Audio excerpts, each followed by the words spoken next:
Nerlens was getting. I mean, just everybody's got to step up in their own different way. He was such a defensive force. How much of that responsibility do you feel like falls on you? None really falls on me. It falls on the whole team. We can't play the same defense as we was playing. We got to change, the way we play defense because,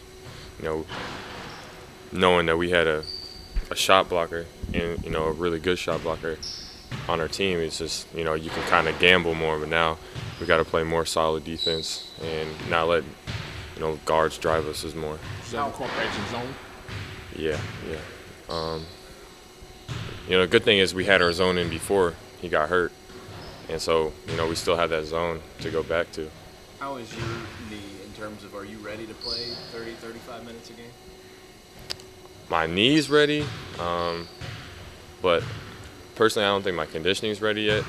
So it's one of those things I'm just going to have to battle with and be mentally strong for it. Really, there are a lot of people naturally now who are kind of writing you guys off, saying, Nerlens is out, so the tournament's probably out of reach. What does that do to you guys? You got to accept the challenge now. I like proving people wrong, and I hope, our team feels the same way. We don't have a target on our back no more. Everywhere you go, the people are always, on Nerlens. Like, you go to Florida, people have posters of Nerlens. You go to Texas A&M, so it's not, nobody has a target on their back anymore.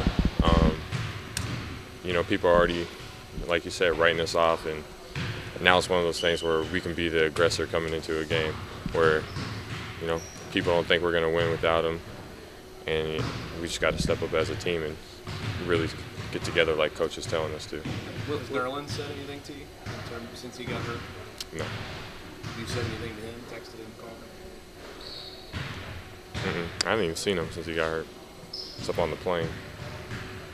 Really, coaches talk so much about you guys buying in, playing for each other, playing for your teammates. How much, in a way, can something like this kind of bring you guys together? It makes you have no choice but to come together. He was such a strong force on the team that, his presence was so, it was just an impact to everybody. And, without it, more people just got to step up in their jobs and really start focusing on what, the team needs them to do to start, to win the next games that we need to win to make it to the tournament. And we can't worry about what the Tennessee team is doing. We got so much, problems now that we just got to worry about ourselves and get better as we go on, and just take care of the game plan. We can't, he's playing good, so we should be worried. It's not even like that. We just got to go in and do what we do. You worry more about you not getting in foul trouble now than ever before? Yeah, we don't have, the depth for height, so it's kind of, I got to play more, not unaggressive, but, know how the game's getting called. Does that put more pressure on you? No. I just got to go play and do me. What have you got to do, Willie? What do you have to do that maybe you haven't been doing?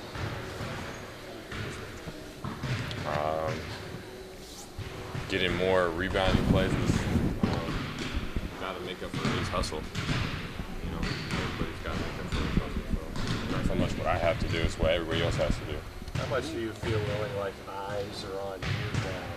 That fans and whoever, media, is kind of really kind of focusing more in on what's Willie going to do? On Twitter and everything you see it, but what's more important for me is I gotta not so much look into, I have to play out of my mind now. I just gotta keep on doing what I've been doing. I haven't been playing that many minutes anyways, and my stats have been, all right. So the more minutes I play, the more my stats is gonna go up. So I just gotta keep on doing what I'm doing, and everything else will take care of itself. Well, are you guys still in mourning, Willie? Are you guys still sort of grieving? Nah, it's time to go back to work. It's tragic that it happened, but at the end of the day, we still got a season, and we got to take care of business still. Well, you guys are not the same player. You're both big guys. You play differently. Do you have to make sure you don't try to be Nerlens? Exactly. That's exactly what it is. I'm not Nerlens. He does things that are just uncanny. you know, his ability to block shots. I don't have that ability. But, you know, what I do have is athletic, you know, be able to play out on a guard. I mean, just simple stuff like that and just hustle. I mean, that's all I got to take care of. What can you guys get done? How good can you guys be without Nerlens? I mean, we can be as good as we want to be. It's just all depending on if we're going to come together as a team and focus on what coach is telling us and just execute it. How would you describe the team's mindset so far? Do they show signs of coming together? Show signs of leadership. You know, Archie is starting to be more, like, he's always been vocal, but he's being, like, more assertive with his voice, like, you know, ordering people around on the court, which is good because we needed, you know, that kind of structure from somebody.